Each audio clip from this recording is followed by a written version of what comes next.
Mr. Mac, What are you doing? I thought we had this chat about stealing other people's property. I didn't steal shit. What? What? Is this about the damn chair again? No, Mr. Mac, it's about my sunglasses that you What's on your stole. face? Yeah, what's on my face? You got 2 June bugs on your face? Yeah, Mr. Mac. So, speaking of what's on my face, what isn't on my face? Oh yeah, my sunglasses, Mr. Mac. Where they at? Excuse me, where are they at?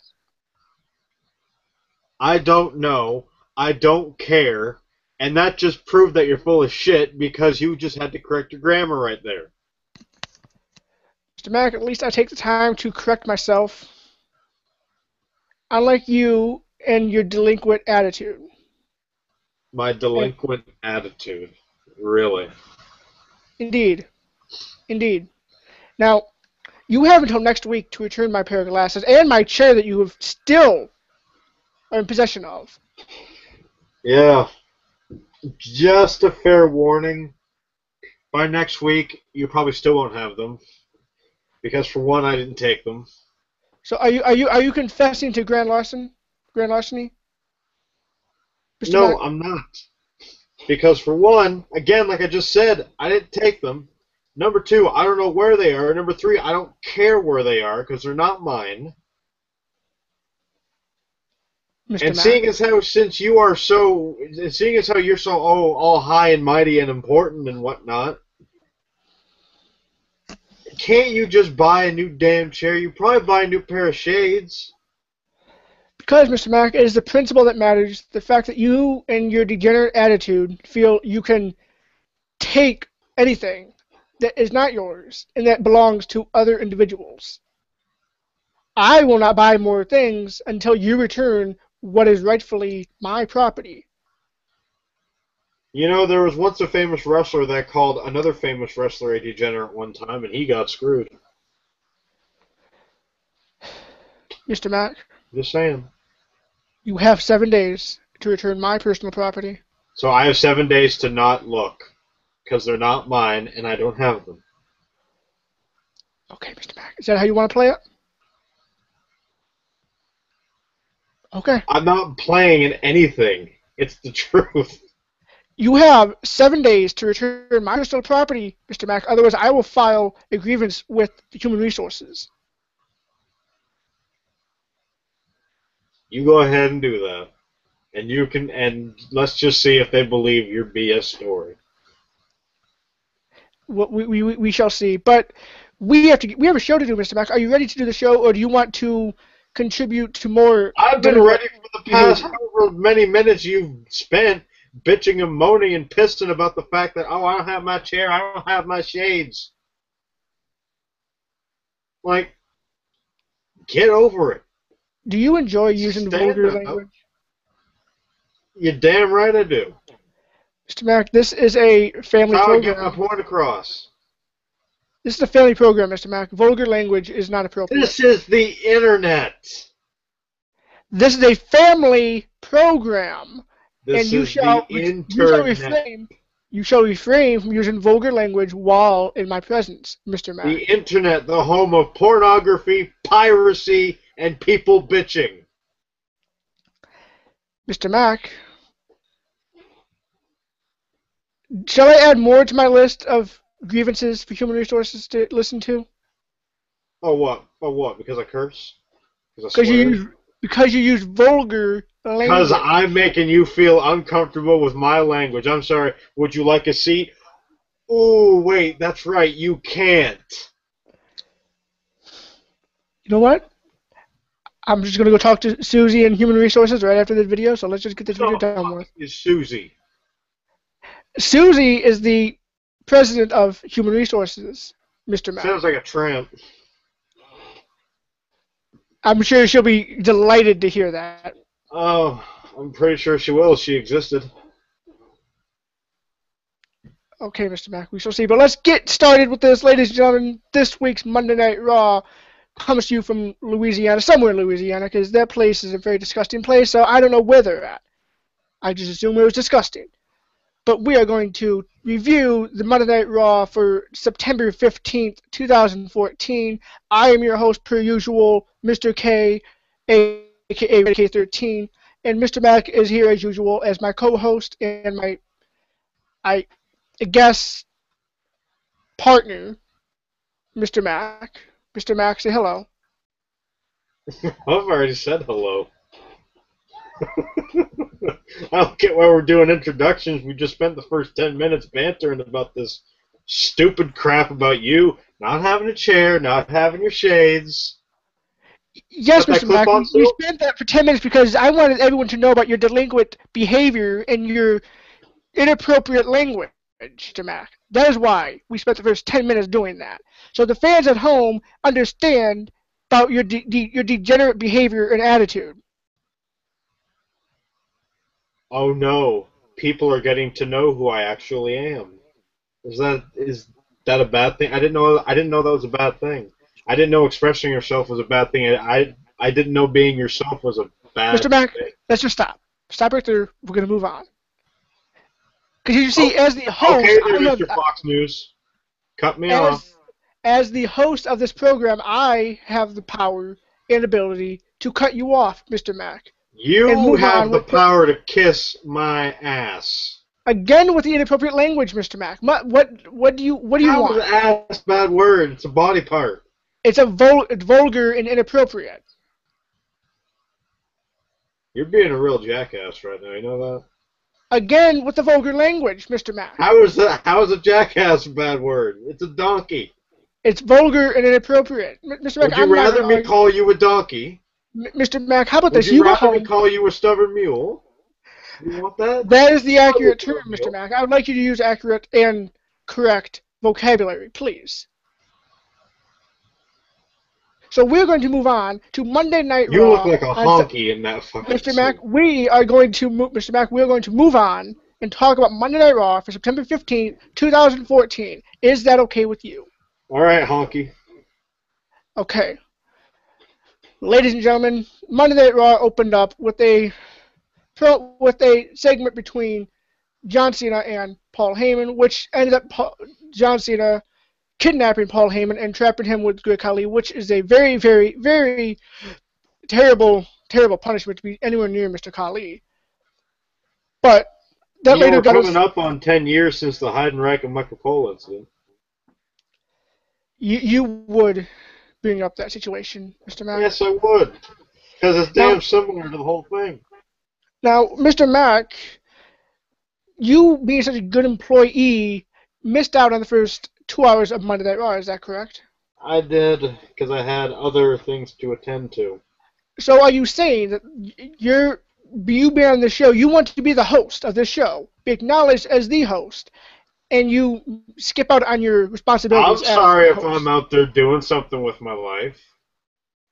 Unlike you just stand there. Yeah, that's right, you stand there. You don't sit there because you can't sit down because you're bitching about how you got no damn chair. So you just stand there like a honky, like the honky that you are, and you're complaining about your damn shades, can't see well. First off, you're inside, and if you can't see very well, turn off the damn light. There's a screen in front of you. Use the screen as your light. That way you won't be blinded so badly. And if you're still blind, turn the brightness down. Are you done, Mr. Mac? You hit that little key on your laptop, you do this, and brightness will come down. Well, Mr. Mac, do you have anything to say about this John Cena Paul Heyman segment? Not really. I mean, basically, from what I did catch on Raw, it led to Cena and Heyman being in the ring, and also they, again, teasing the whole, oh, Cena, why don't you become a Paul Heyman guy? Why don't you turn, well, you know, he didn't say this, but basically he was saying, Cena, well, why don't you turn heel, which Actually, you know what, we're going to skip the segment and move on to a bigger question. Paul Heyman is trying to turn John Cena heel, and every IWC member is okay with that. But I think the crowd reaction that Cena got... Still doesn't make any sense. Mr. Mac? Still doesn't make any sense. Mr. Mac, it is not proper to interrupt someone while they're talking. You interrupted me earlier. Because I'm the host. I have the ability to do that. You don't. Because you are a honky jackass. Again with the vulgar language, Mr. Matt. Honky jackass. Well, Mr. Mack, let's talk about a bigger question here. You posed a question and a statement last week about John Cena being heel, how to be stupid and pointless. I think the crowd reaction that he got tonight as being when Paul Heyman was trying to say become a heel and the crowd was going yes, yes, yes, I think that answered that question. But the thing I want to ask you, Mr. Mack, in kayfabe, obviously John Cena's a hero, he's face. But in reality, is John Cena already a heel? I guess in some people's minds you could see it like that. I mean, yes, he doesn't do heel things, but the reactions he gets and everything he does is basically that of a heel. So in a way, would you agree that John Cena is technically already a heel?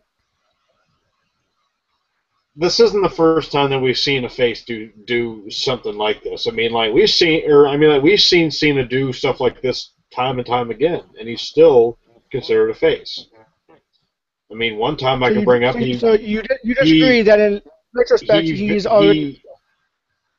He vandalized JBL's limousine. That's something that heels are supposed to do. But yet he's still being considered as a face. And the whole big story come out of this is John Cena and Brock Lesnar, and they had a brawl, which John Cena eventually came out on top of, which, if you follow the normal trend, normally whoever comes out on top, if you complain about Cena coming out top on Lesnar, the normal trend is whoever comes out on top typically loses at the pay-per-view. So if you're bitching about that, calm down and wait for Night of Champions. But one thing we didn't have to wait for... He's not winning. But we'll get to our official predictions later this week in an official prediction video, so stay tuned for that. And we'll save most of this talk for Raw for the Night of Champions prediction because there wasn't much to talk about on Raw. So the only other thing that really came out of this was you had Roman Reigns versus Seth Rollins, which is also scheduled to be at Night of Champions. And Michael Cole even reminded us that they will have a rematch this Sunday. If there's, honestly, one of the stupidest things that they've done is have a match that's supposed to take place at the pay-per-view take place the Monday before, or take place the Friday before, whichever Raw or SmackDown main event, doesn't matter.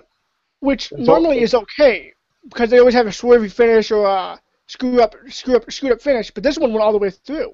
This one had a clean finish. This one ended clean. Reigns speared Rollins, and he got the 1-2-3. So it kind of makes me wonder, am I supposed to even give a shit about this match on Sunday? I mean, I know that Reigns is going to be the next big top guy, but am I supposed to give a shit about this match? And the other thing is, if Seth Rollins wins on Sunday, is it believable?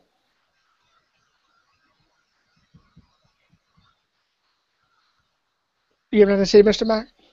You're not going to politely answer my question? Honestly, if Rollins does win, it's obviously going to be screwy. I don't see it being clean. If it is clean, I will be very, very surprised. But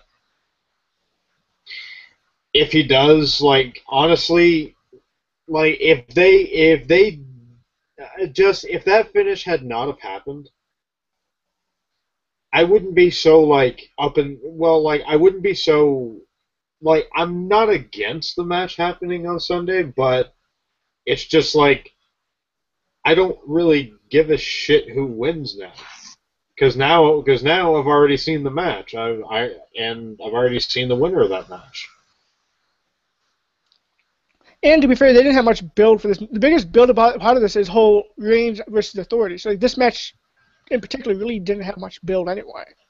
I'm just saying now, if we don't get Reigns versus Hunter out of this somehow, I'm not gonna get it. Sorry, I'm not gonna get it. I'm just not going to understand it one bit. Yeah. I feel what this is going towards is we're going to get a match with either Reigns and Triple H at Survivor Series, or we're going to get a Team Range versus Authority at Survivor Series. Which I'm praying could had an actual, like, legitimate, like, actual meaningful Survivor Series tag team match in, like, I want to say since, like, maybe 08, 07? Like, I mean, like, really. Now, we continue to talk about fantasy book Reigns and Triple H and the Authority all we want, but in reality, this is all we got from Raw. Honestly, ladies and gentlemen, we're not even... The fact that Mr. Mack even missed 2 hours of Raw for being irresponsible, there's not much to talk about. Oh, irresponsible. Irresponsible. Yes, Mr. Mack. Irresponsible tardiness. But there's really so not... I'm much... being irresponsible for actually trying to make something out of my life. You're irresponsible for making a commitment to do a video and failing to do that commitment by watching the program that the video is on, Mr. Mack. Commitment, Mr. Mack. You fancy ass, aren't you supposed to have some chair? Aren't you supposed to have some shades there? Make yourself feel committed. Have them back when I go talk to human beings. You've been standing this entire time. I've been sitting here being professional. You standing up, giving your quads, giving your knees, giving your ankles a workout there, standing there. My God, that must be tiring for you. It is, Mr. Mack. Are you sure you're not tearing anything? You don't got Kevin Nash syndrome? Are you good? I'm good. Thank you for asking. I'm good. Now, ladies and gentlemen, we wish we could continue talking more about Raw, but really, I will not allow us to be typical YouTubers who just bitch for 30 minutes about Raw, because there's a lot to bitch about. So instead of bitching, we're just going to say nothing productive happened. This is a very, very bad show. I'll say this. They ended Raw with the Mark Henry and Rusev chip. I'm not going to lie. I feel like I care less about the match now. I mean, I don't feel invested. And, I mean, like, maybe part of it is because, like, I don't live in America. So I don't really feel invested in this match emotionally. But, yeah, it's just that I'm not, I mean, it's not really something that I'm looking all that forward to actually seeing. I mean, like, I'm not saying it'll be bad, but it's just something that I'm not going to be. Well, if you look at it, the business is the great American versus Russian match, but didn't we have that at SummerSlam? You bring in Kurt Angle and have him face Rusev, that is when I will start paying attention. The only thing I see this building towards, I'm going to sit here and call it, you can have Mark Henry lose to Rusev, be down and out, be beat up, and then they're going to bring back the Nation Domination 2.0. I think that's why they're holding off. Because they had no proper way to introduce Mark Henry to it, so they had to wait to give him a proper moment. So I'm calling this, night after night of champions, the Nation shows up again. Or at least Xavier Woods, a.k.a. Cat Daddy, shows up. And I'm also saying that for next week on Raw, I'm predicting, and I'm sure this is going to be obvious, that Ambrose returns. Yeah, I guess. But that's all we have for this video. I'm not even sure how long this video was. Hope everyone enjoyed it who watched. Go back and watch our past reviews. Go back and watch our Fave 5s, our career breakdowns. We took a week off, so there's not much recent, but other stuff. So hit the subscribe button, hit the thumbs up button. We'll be recording our Night of Champions prediction video later this week, along with our reviews this Sunday, immediately following Night of Champions. We will also be uploading our Fave 5 WWE Championship reigns of all time later this week. Like us on Facebook. We have a Facebook page now. It's facebook.com/The JK Report. Follow us on Twitter at The JK Report. Follow Jamie at, not Jamie, follow Mr. Mack, I apologize. Follow Mr. Mack at Jamie Lee Mack. Follow me at RadyK13. Hit the subscribe button. Jamie, Mr. Mack, say goodbye. Goodbye, honky. Until we meet again. Go on, hit the button. Go ahead. Go ahead and do it. You got it. You got this.